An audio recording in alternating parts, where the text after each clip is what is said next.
तर मुंबईकर चाकरमान्यांसाठी महत्त्वाची बातमी, मध्य रेल्वेची वाहतूक विस्कळीत झालेली आहे।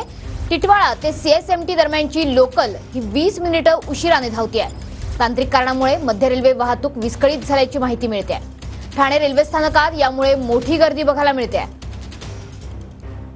तर शहाड, कल्याण, डोंबिवली या रेल्वे स्टेशनवर सुद्धा मोठी गर्दी आज बघायला मिळते। मध्य रेल्वेची वाहतूक विस्कळीत झालेली आहे।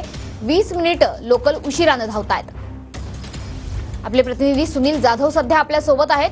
सुनील, काय परिस्थिती आहे रेल्वे स्थानकांवर आणि ही वाहतूक कधीपर्यंत सुरळीत होईल, काय माहिती मिळते?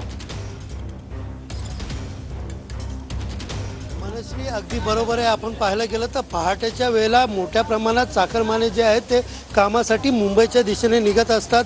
मात्र पहाटेच्या वेळेला मध्य रेल्वे जी आहे ती विस्कळीत झाल्याने चाकरमान्यांना नाहक त्रास जो आहे तो सहन करावा लागतो। आज पहाटेच 8 वाजताच्या सुमारास, 7:30 ते 8 वाजताच्या सुमारास तांत्रिक कारणाने या ठिकाणी टिटवाळा ते सीएसटी दरम्यान जाणाऱ्या सर्वच ट्रेन अप आणि डाऊनच्या 15 ते 20 मिनिटं उशिराने चालत असल्यामुळे या ठिकाणी चाकरमान्यांची स्टेशनवरती मोठ्या प्रमाणात गर्दी झालेली आहे।